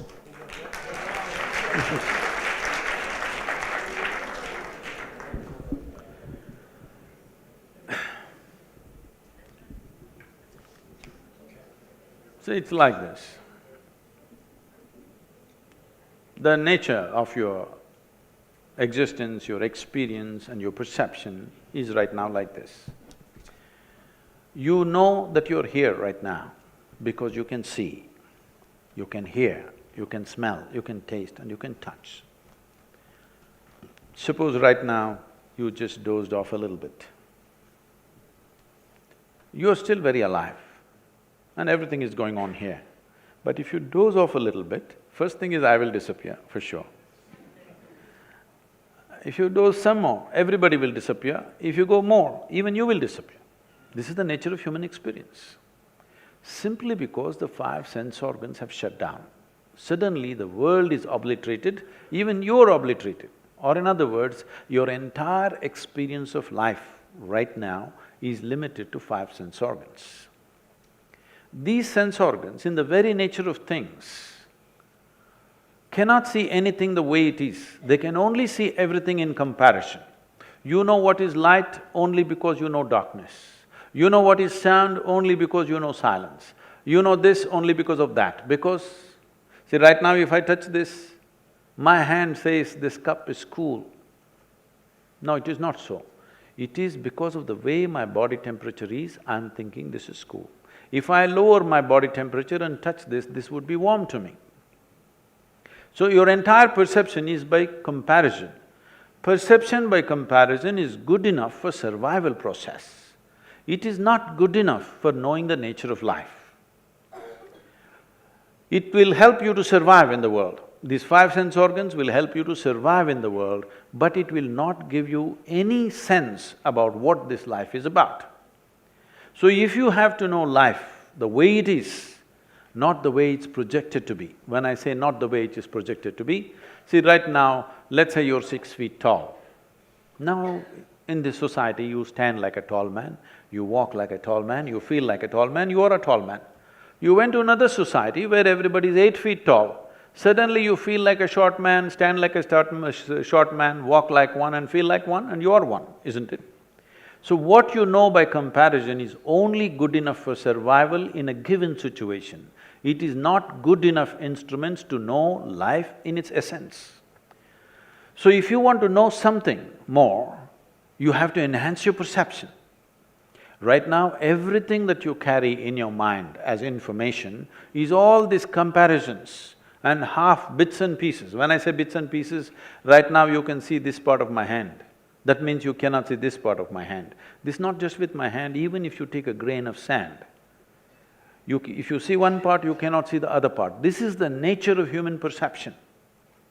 When this question came up, when Arnab asked this question some time ago, when I was a child, I stared and stared, trying to bend my perception around this because I saw I can see only a part of it. How to see the other part? You won't believe this. By the time I was 11 years of age, I would walk in the jungle alone by myself for 3 to 4 days till my bread lasted, alone. And I learned to see in the dark absolutely as good as the animals. And not just walking, I caught dozens of snakes in the dark. They couldn't believe that I can see as good as them, but I could pick them up because it is just a question of enhancing your perception, and a human being is capable of this because on this planet, we have the most evolved neurological system. But because of cerebral activity, which is new, evolutionary scale, it is a new happening. Because of that, we are too enamored with our thought and emotion, we don't feel so many things. But actually, you have a better neurological system than any creature on this planet. Do you agree with me? But if you want to smell something out, you'll bring a dog. If you want something else, you look at something else, because they don't have this thought process. They're able to just be keen on how they perceive their senses. But human beings' ability to sense anything has gone down because they are completely going on with their own thought. Their own thought and emotion keeps them busy for their entire life. Their psychological reality has overshadowed their existential reality. This is the biggest problem. So when we talk about life, we are not talking about a psychological space. Today if you say life, if somebody says my life, you are supposed to think he's talking about his work, he's talking about his family, he's talking about his car, he's talking about his wealth. He's not talking about life. Life means this, what is throbbing inside and keeping this alive right now. This is life, isn't it? But when people say life, you're supposed to understand that he's not talking about life, he's actually talking about his job or wealth or money, a business or something. Because your idea of life has become purely survival. The idea of evolution or the possibility of this evolution is that a human being is capable of rising beyond their survival process. This is the reason why survival doesn't fulfill you. For every other creature, their survival requirements are taken care of, they're just fine, they have no other issue. Eating, sleeping, reproducing, their life is complete. Till these things happen to you, you think these are big things. But once they happen to you, they don't mean anything. You want something more to happen. If that something more happens, you want something more. If that something more happens, you want something more. If you look at this, what you want is not more, what you want is all. And if you want all, you should not go by extending physical boundaries, because physical can never be all, isn't it? You're desiring for the infinite, but you think you will get there by counting 1, 2, 3, 4, 5. No, you will only become endless counting. You will only become endless counting. Now, because we are looking at everything in comparison, in many ways we have fragmented the world, even our own species between men and women, and everything is divided because we are perceiving everything through sense perception, we don't have a life perception. So if you have to transcend the limitations of your senses, it is not that senses are bad, without that you wouldn't even know that you exist. Senses are fundamental, without it you cannot survive. But once you're human, survival is not good enough, something more needs to happen. For that something more, some striving is needed. You must look at this properly. Anything in your life which is about survival has come to you just naturally. See, suppose you got lost in a jungle as an infant, no contact with any human society. Something edible came in front of you, would you first try your ears, then your nostrils, then your eyes and accidentally find your mouth? No. Anything concerned with survival, you just know, isn't it? But you wouldn't know how to read, how to write, language, this, that, many other things you would not know. Because anything beyond survival will not come to you unless you strive for it. So, to turn inward, that means, why I'm saying turn inward is because these sense organs are essentially outward bound. But the experience of your life is happening from within you. Do you see me? Hello, all of you? Do you see me? Even if you're not listening, it's okay, but do you see me? Can you use one hand and point out where I am? You got it all wrong, you know, I'm a mystic. No, this light is falling upon me, reflecting, going through your lenses, inverted image in the retina, you know the entire story. So where do you see me? You see me within yourself. Where do you hear me? You hear me within yourself. Where have you seen the whole world? Within yourself. Everything that ever happened to you, light and darkness happens within you, pain and pleasure happens within you, joy and misery happens within you, agony and ecstasy happens within you. Just about anything that ever happened to you happened only within you. You have never experienced anything outside of you. Right now, if somebody touches your hand, you think you're experiencing their hand. No, you're only experiencing the sensations in your hand, isn't it? Now, your entire experience is within. When it is so, what happens within you, at least what happens within you, must happen the way you want it, isn't it? If you happen just the way you want it, would you keep yourself in the highest level of pleasantness or unpleasantness? Pleasantness. The choice for yourself is definitely pleasantness. What you want for your neighbor may be debatable, but what you want for yourself is very, very clear. But that one thing is not happening. Why I'm talking about pleasantness is, there is substantial medical and scientific evidence today that if you remain pleasant, without a moment of anger, anxiety, irritation, agitation, nothing, for 24 hours if you remain like this, they are saying your ability to use your intelligence can go up by 100% in 24 hours' time. So, pleasantness or joy or bliss is not a goal by itself, it is a fundamental necessity. In the sense, only if your experience of life is pleasant and if there is no fear of suffering, will you walk full stride. Otherwise, fear of suffering will always cripple you in so many ways. But today it's become like this, people… well, even spiritual leaders are going about talking, saying that peace of mind is the ultimate goal of life. Such people will only rest in peace. I was to speak at Tel Aviv, and I'm flying out of Atlanta in United States, and I'm to land there at 11 in the morning and speak at 6:30 in the evening. I end up landing there because of some flight delays at 6 in the evening. So I'm quickly changing in the airport, because in these 35 years I have not been late to a single event or appointment. I've managed this always. So I'm rushing and I'm famished, I'm super hungry, because I'm flying an American airline, there's nothing edible on that plane. But I don't have a moment to grab something, so I just went straight, and to my amazement I found I'm speaking at a fine restaurant. That doesn't happen at all to me. I thought, this is it. When I'm so hungry, this is the place to go. And people were already coming in, some people greeting me, and one man comes and says, "Shalom."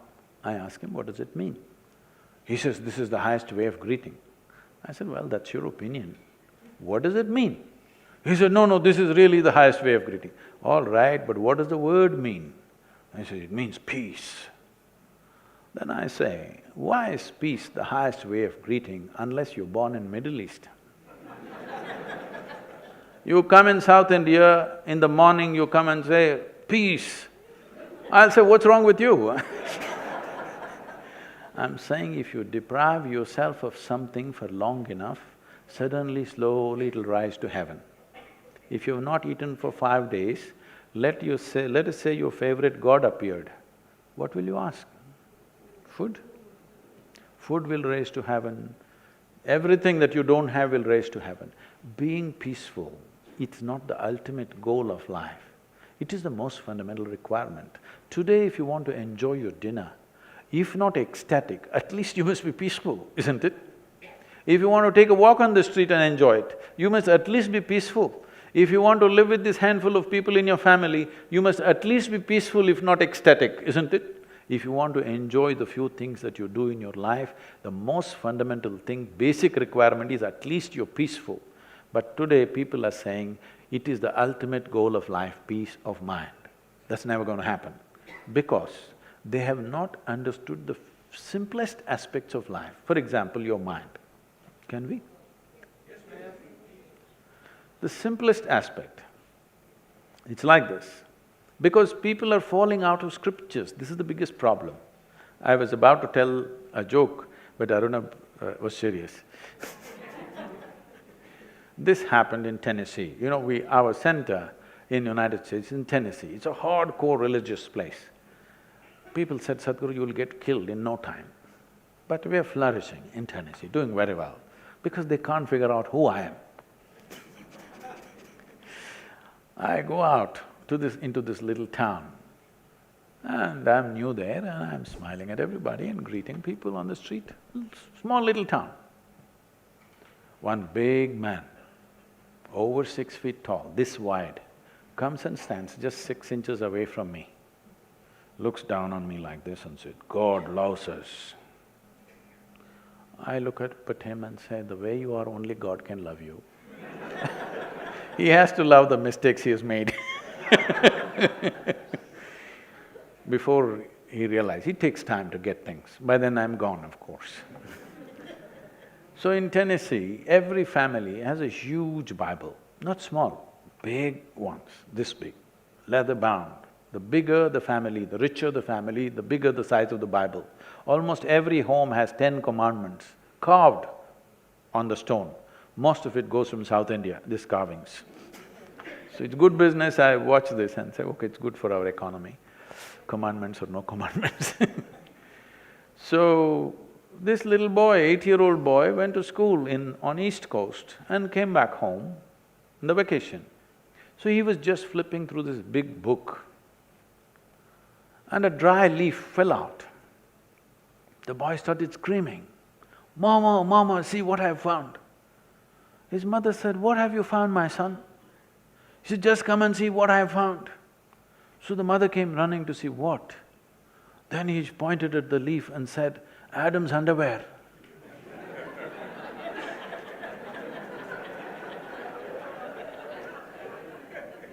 So a lot of people, the reason why something so simple and life-oriented has become complicated is because people are falling out of scriptures.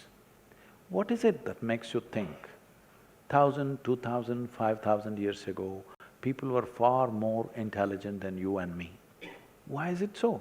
Is it not such a retrograde step that you think people 1,000, 2,000, 5,000 years ago were much smarter than you and me? Is it so? Is it in line with the evolutionary process, I'm asking? No. But this is the thing we want to change. Today, with everything around us, we handle it scientifically using various technologies. It is equally important that you handle your inner nature scientifically, in a logically correct manner and with tools. Now your thing is, give me the tools. These are subjective in nature. If it was a screwdriver, I would have come with a bag full and given it to you. This is subjective. What is subjective means it is something within. Right now, everything of you is outward. That is, all your 5 senses are outward bound, isn't it? You cannot turn them inward. You can't roll your eyeballs inward and scan yourself. You can hear this, so much activity here, you cannot hear this. An ant crawls upon this hand, you can feel it. So much blood flowing, you cannot feel it. In the very nature of things, your sense organs are outward bound. If you want genuine tools of transformation, I would say, if you dedicate 28 to 30 hours of focused time, okay? 28 to 30 hours of focused time, we will give you tools to experience or touch a dimension which is inward. Inward is not of thought, inward is not contemplation. What you call as mind and body is very outward, because body is something that you accumulated over a period of time from outside, isn't it? The soil that you walk upon is what is sitting here as the body. If you get it now from me, your life will transform. Otherwise, one day you will get it from the maggots. Yes. What you call as my mind is also an accumulation of impressions that we have taken in. This is accumulation of food, this is accumulation of impressions. But between these two heaps of impressions and food, somewhere there is something else which makes all this happen. If that comes into your living experience, then you will not need any guidance from anybody. To get you there, I'm asking not 12 years of sadhana, I'm asking 30 hours of focused time. You must do that much to yourself. You deserve that. Thank you. Sadhguru, my question to you. When we think of, bringing reforms to our religion, and we all are, are taught that in Vedas it's written that soul has no gender. And so, we saw this sati pratha being abolished, and we saw widow remarriage also. So why don't you all, as Arnab was saying, think about, the entry of women in temples? Fundamentally in this society, there is no such thing as discrimination. There are more Devi temples in the country than anything else. Every village has it. But certain temples have taken this position, mainly hill temples. This, as I said, because of a certain reason in the past. It has to change now, no question about that. But if there are occult temples, even if they allow you, I please beg the woman, please don't go there. By law, if you're allowed, by norm, if you're allowed, still you should not go there, if you have any sense. So my question is to both Sadhguruji as well as Arnab. What's your view on our leader, Prime Minister? And I would like to ask both of you, Sadhguruji, if you are the Prime Minister tomorrow, what is one change which you would like to bring in our country? Well, I am not planning to get into the parliament either. About my opinion about a leader, see, I am not a member of any political party, nor am I a fan of any political leader.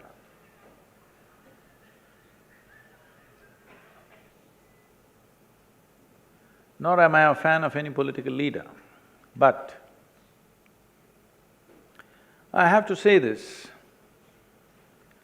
I'm politically conscious maybe for the last nearly 50 years now. I've been reading newspapers for 50 years, so in this I find now it looks like we have the most determined leadership ever. Are they right or they're wrong? It's not for me to take a call whether they're right or wrong. At least India is topmost on their mind. This is very heartening for me. And because I have been in certain situations with variety of political leaders in the past, it always scared me that for 24 hours if you're with them, they don't have one single thought on their mind today what they can do for this country sitting in such a responsible position.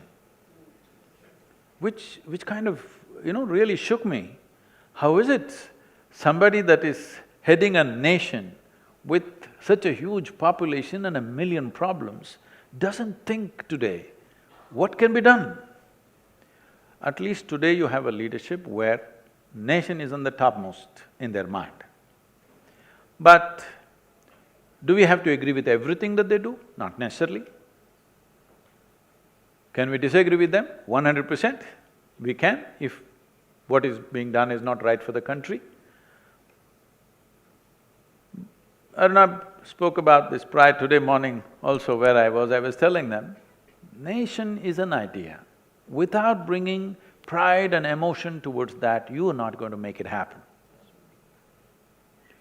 This is a crime we've committed. In 1947, when there was a euphoria of emotion and thing for the nation, people are willing to die for it, that was the time to enshrine the nation in everybody's hearts.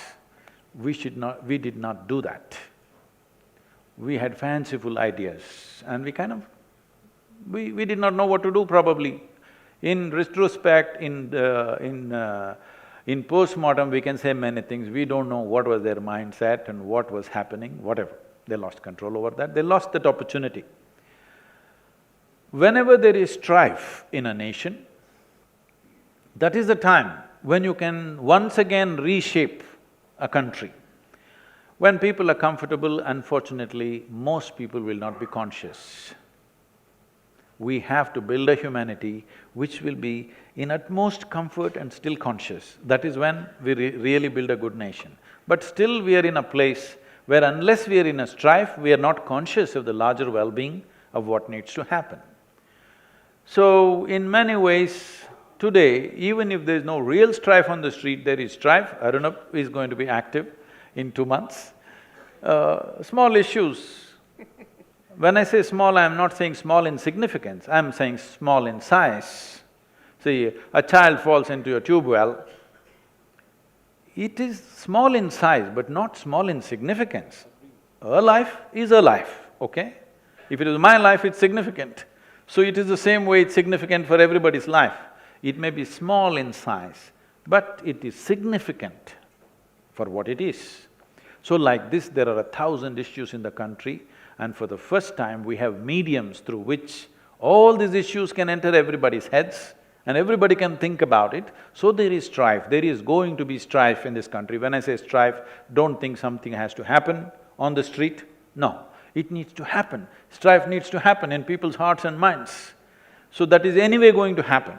When this is happening, this is the time to build that sense of pride. But pride should not become prejudice. It's very important to build that pride in who we are and not developing prejudice against those who we think are not part of us. This is a very subtle process which needs to be done. Is there some ideal way of doing it? No, we will have to mess around with it. That's the only way it will happen. But a new generation is coming, young people, whose thought process, whose way of looking at life has changed in many ways. Today, for the first time in the history of humanity, more human beings are able to think for themselves than ever before. Whether they're thinking right or wrong is not the debate, but they're thinking. At one time, a scripture would think for you, a guru would think for you, an elder would think for you, one man in the village would think for you. Today, everybody is beginning to think for themselves. Once this happens, people will become in such a way, unless something is logically correct, they cannot swallow it. If you make them swallow it, they cannot digest it. This will happen. Right now, you are still a generation who's still willing to acknowledge an authority and try to digest something which is not logically correct. But your children will be such, even if God comes and speaks, if it doesn't make sense to them, they will reject it. So well said, so well said. We are just on the verge of that. So this is a time, this is a good time, because now we are moving to a place where only truth can be the authority. Authority cannot be the truth anymore. Doesn't matter where the authority is coming from. This evolution is anyway going to happen in the next, in my estimate, I'm saying somewhere between next 20 to 40 years' time, all the heavens will collapse. When I say heavens will collapse, do you know what's in heaven? You must know. In Hindu heaven, the food is very good. If you are a foodie, that's where you must go. Nala himself cooks for you, the best chef. In another place, there are those white-gowned ladies who float around, legless ladies who float around in the clouds. If you like that kind of ambience, you go there. In another place, you will encounter virgin problems. If you like that, you can go there. But what do you have to do to get there? This happened in Alabama. You heard of Alabama? It's a special state in America. In a Sunday school teacher was going on, full fire. And in his rhetoric, he asked, "What do you have to do to go to heaven?" Little Mary, who was sitting in the front row, said, "If I scrub the church floor every Sunday, I will go to heaven." He said, "Absolutely." Another little girl stood up and said, "If I share 50% of my pocket money with a less privileged friend, I will go to heaven." Correct. Another little boy said, "If I help other people, I will go to heaven." Correct. Little Tommy in the back bench stood up and said, "You gotta die first."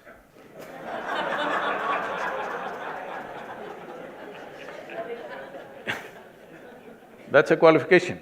You got to die first. When you die, depending upon what culture you are, we will either burn you, bury you or cut you and throw you to the birds. One thing is, if you have not done anything eco-friendly, I'm assuring you, at least when you die, we will do something eco-friendly about you. We'll put you back to earth. It's a very good thing to do. If you take this body and go away somewhere, this is the worst thing to do because you're taking away the topsoil. So, you will leave your body here and go to heaven. You went to heaven without a body. What are you going to do with good food and virgins? This is what I want to know. When you don't have a body. So I am saying, heavens will collapse. Once people start asking logical questions, heavens will collapse. When heavens collapse, we have managed humanity for a long time, telling them, doesn't matter you're suffering here. God is looking at everything you're suffering. One day He will reward you up there. With this we have been managing humanity, so this will not work. When this doesn't work, what will people do? One big thing that will happen is, we will move towards chemicals. To be peaceful, we already need chemicals. To be joyful, we need chemicals. To be healthful, we need chemicals. 70% of the United States population is on prescription medication. The other 30%, of course, buying it off the back streets. Just see, in the last 25 years, how many more people are consuming alcohol? How many more people are consuming drugs on this planet? It's gone up 10,000%. This is simply because in their minds, heaven is collapsing. You must understand this, that somewhere else it will be good, is going away. They want to have it good here. Unless you teach them how to simply sit here and be blissed out about your existence itself. The very life within you is an ecstatic process. If you don't teach them this, 90% will move towards drugs and alcohol in a huge way in the next 25 to 30 years. This is not a moral issue for me. I have no moral judgment on that. It is just that, as a generation of people, we must understand, we hold this space on the planet just for a brief period of time. There are two fundamental responsibilities. One is, we must leave the world a little better than the way it was given to us by the previous generation. This we cannot do. No matter… if we do all the right things from today, it will take another 150 to 200 years to turn back the damage we have already caused. So no way we can leave the world better than the way it was when we came in. So in that responsibility we can't fulfill, we can start the process now, that's all. The next important responsibility we have as a generation is, the next generation that we produce must be at least one notch better than us.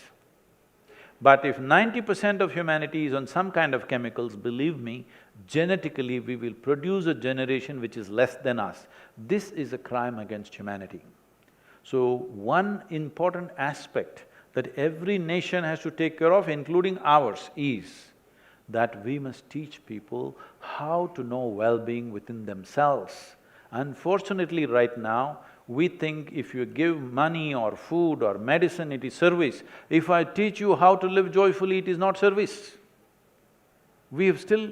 see, in this country, the most important thing in the ancient India was, you know how to be within you. This was the most respected thing, because we know what will come out of this. When you have no concerns of fear, when you have no fear of suffering, that is when you will walk your life full stride. That is when great human beings are produced. If we want to produce a great nation, society, these are just words. There are only individual human beings. Only if we produce great human beings will there be a great society and a great nation and a great world. Sadhguru, I'd have to thank you at this point. Talking about perceptions, and I read in the speaking today about you talking about perception and expanded awareness. I have seen in my own experience of working on myself, consciousness, etc. I saw sometimes when the perception was expanded and when I felt it, saw that there was a very thin line between imagination and perception. There were times when one could actually pick up a lot of information about things around us, like the energy. And sometimes it was like, is it my fear or is it everybody else's fear, the collective consciousness? What validates that within me? That is it me? Is it imagination? Is it perception?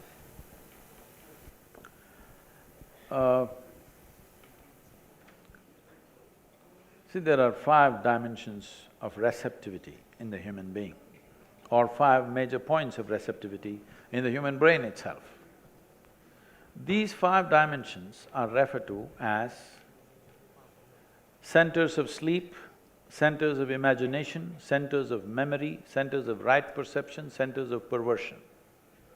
Everything that comes to you, how you perceive it depends on through which center you took it in. You will see if you have 2 children at home, same genetics, same food, probably went to the same school, one goes like this, another goes like this. You can't figure, how did these 2 people come from the same father and mother? Because it is the way they perceive it, from where they receive it. Same things, if you receive from different dimensions, it becomes different things within you. This is the reason why this may look like a little thing, but I'm telling you, this is the reason why forever they've been stressing on a live guru, because when you walk a terrain that you're not familiar with, it's best to have a guide who's walked the terrain.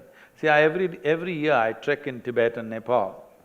This Sherpa who walks with me, he's illiterate, he doesn't know anything, spirituality, nothing. But we're going in the mountains, there are 2 pathways, he just says, I just go behind him. If I think I'm much smarter than him and I say, no, like this I will go, maybe that's my last day. You understand? In the mountains, he is the boss. He knows the terrain, he's lived there, he's grown up there, he has a certain sense. With all my education, I have a sense of direction, I'm an aviator, I have a certain sense of direction, I know the mathematics, I know the geometry of it, everything. But still, when I'm in the mountains, if he says, I go this way. He doesn't even care to tell me, Sadhguru, come this way. He just says, I just follow him. It's sensible to do that. When you're walking in unfamiliar terrain, that's the best thing to do. Thank you. Thank you.